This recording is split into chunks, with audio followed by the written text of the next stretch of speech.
जय श्री कृष्ण। भक्तों, सनातन धर्म की परंपराएं केवल पूजा अर्चना तक सीमित नहीं हैं, बल्कि उनमें गहरी आस्था, प्रेम और परिवार की रक्षा का अद्भुत संदेश छिपा होता है।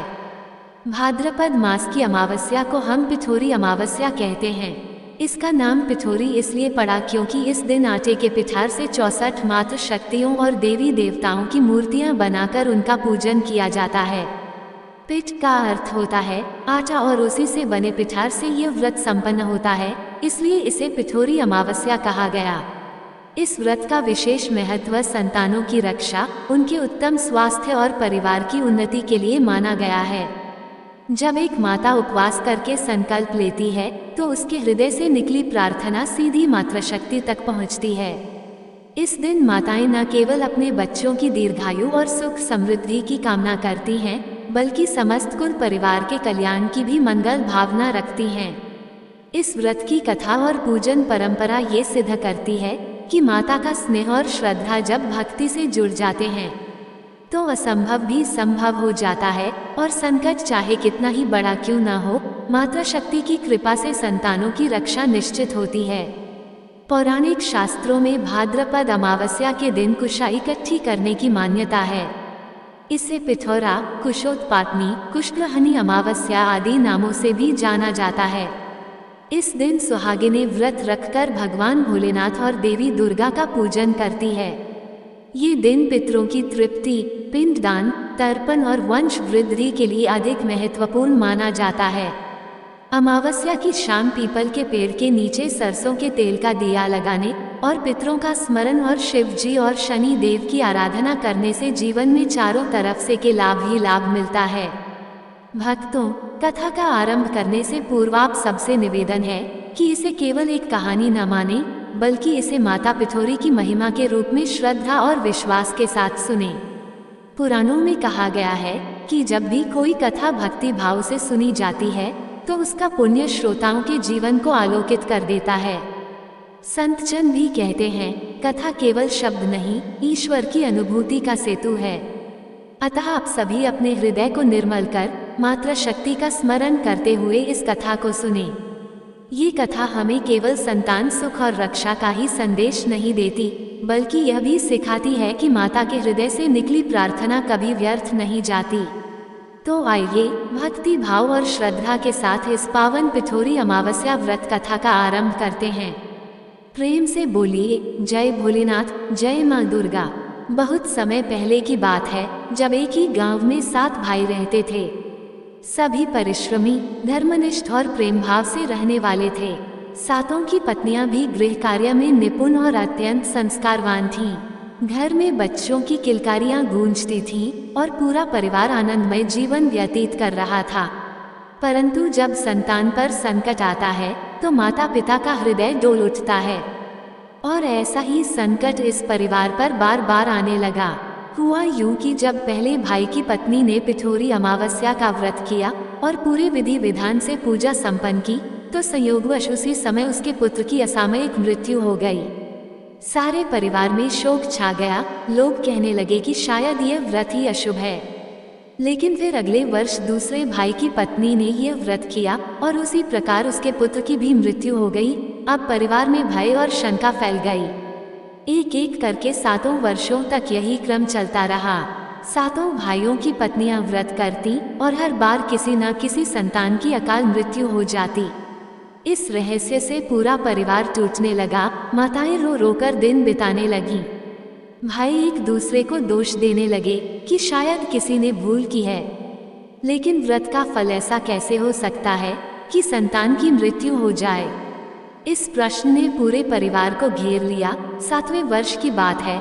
बड़े भाई की पत्नी ने जब व्रत किया तो उसका भी पुत्र असमय प्राण त्याग गया।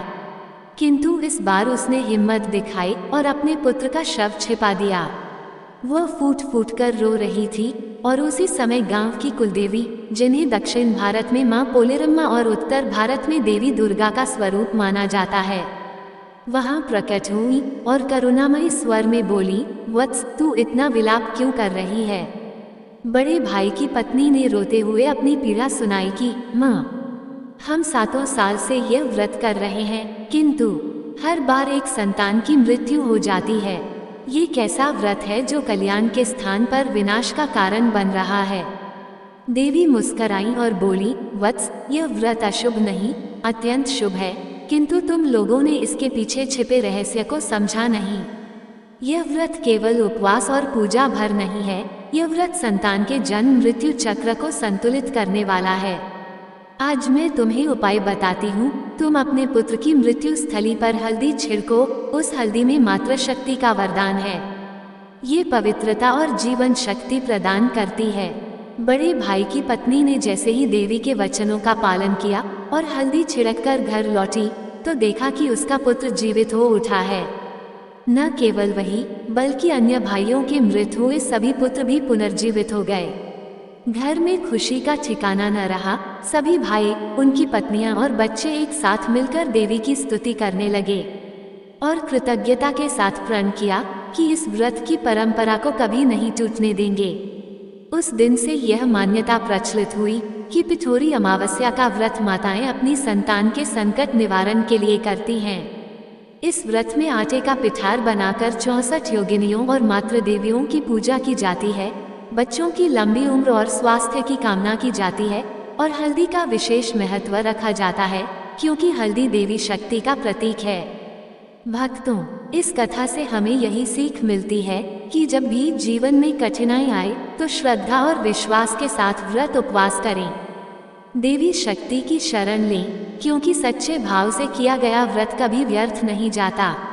पिठोरी अमावस्या की कथा केवल एक परिवार की कथा नहीं है, बल्कि यह संपूर्ण मानव समाज के लिए प्रेरणा है कि विश्वास और श्रद्धा से किया गया कार्य संतान और परिवार को हर संकट से बचाता है। आज भी माताएं इस दिन व्रत करके अपनी संतान की रक्षा के लिए प्रार्थना करती हैं और पिठोरी माता से यही कहती हैं, हे माता, हमारी संतानों की रक्षा करो, उन्हें लंबी आयु दो, उन्हें स्वस्थ और सुखी बनाओ। इस प्रकार यह कथा हमें ये भी बताती है कि व्रत केवल कर्मकांड नहीं बल्कि जीवन में आस्था, धैर्य और देवी शक्ति में विश्वास का अद्भुत संगम है। और यही कारण है कि पिठोरी अमावस्या व्रत आज भी आस्था, विश्वास और मातृ शक्ति की अद्वितीय गाथा के रूप में हर वर्ष श्रद्धा से मनाया जाता है। कहते हैं इस व्रत की कथा केवल एक परिवार तक सीमित नहीं रही, बल्कि पूरे समाज को प्रेरणा देने वाली बन गई। भक्तों, आइए अब सुनते हैं पिठोरी अमावस्या की दूसरी चमत्कारी कथा। प्राचीन काल में एक नगर में एक ब्राह्मण दंपति रहता था। वे बड़े ही धर्मात्मा, दानी और सत्कर्मी थे। उनकी एकमात्र पुत्री थी जो विवाहित होकर अपने ससुराल में सुखपूर्वक रहती थी। समय बीतता गया और वह ब्राह्मण कन्या गर्भवती हुई। घर में हर्ष का वातावरण छा गया और उसके माता पिता ने अपनी पुत्री की कुशलता के लिए पिठोरी अमावस्या व्रत करने का संकल्प लिया। उसी नगर की वृद्धाएं आपस में चर्चा कर रही थीं कि आज पिठोरी अमावस्या का व्रत है और इस दिन आटे के पिठार से 64 देवी देवताओं की मूर्तियां बनाकर पूजन करना चाहिए। ऐसा करने से संतान पर आने वाले सभी संकट दूर हो जाते हैं और गर्भस्थ शिशु की रक्षा होती है। ये सुनकर ब्राह्मण माता ने भी ये व्रत करने का निश्चय किया। उन्होंने श्रद्धापूर्वक पिठार से देव मूर्तियां बनाई, उनका पूजन किया और पुत्री के कल्याण की प्रार्थना की। इधर ब्राह्मण कन्या को प्रसव का समय निकट आया और ज्योतिषियों ने बताया कि इस समय ग्रह नक्षत्र अत्यंत अशुभ हैं और संतान पर बड़ा संकट आ सकता है। परिवार व्याकुल हो उठा, लेकिन माता का विश्वास अटल था। उसने दृढ़ स्वर में कहा कि मैंने पिठोरी अमावस्या का व्रत किया है और माता पिठोरी अवश्य मेरी पुत्री तथा उसके गर्भ की रक्षा करेगी। जब प्रसव का समय आया तो घर में दिव्य प्रकाश फैल गया। सभी देवी देवताओं की मूर्तियां मानो सजीव होकर आशीर्वाद देने लगीं। प्रसव अत्यंत सहज हुआ और कन्या ने एक स्वस्थ तथा सुंदर पुत्र को जन्म दिया। ये देखकर सभी लोग हर्ष से झूम उठे और नगर में यह बात फैल गई कि पिठोरी अमावस्या व्रत करने से ही यह संकट टला और संतान की रक्षा हुई। तब से इस व्रत की परंपरा प्रारंभ हुई और कहा जाता है कि इस दिन स्त्रियां आटे की मूर्तियां बनाकर उनका पूजन करें, कथा सुने और संतान की दीर्घायु के लिए संकल्प लें तथा ब्राह्मणों को भोजन और दान दें। फलस्वरूप संतान पर आने वाले सभी संकट दूर होते हैं, परिवार में सुख शांति बनी रहती है और अखंड सौभाग्य प्राप्त होता है। प्रेम से बोलिए पिथौरी माता की जय, 64 योगिनियों और मातृ देवियों की जय। प्रेम से बोलिए जय श्री हरि विष्णु भगवान भोलेनाथ और देवी दुर्गा आपके परिवार पर अपनी कृपा बनाए रखें। ऐसे ही और भी रोचक और आध्यात्मिक वीडियो के लिए चैनल को सब्सक्राइब कर लें। दोस्तों, आपको ये कथा कैसी लगी कृपया कमेंट करके जरूर बताएं। वीडियो पसंद आया हो तो लाइक करें और अपने दोस्तों के साथ शेयर करें। कमेंट बॉक्स में जय श्री कृष्ण लिखना ना भूलें। फिर मिलते हैं एक और दिलचस्प वीडियो के साथ। धन्यवाद। जय श्री कृष्ण।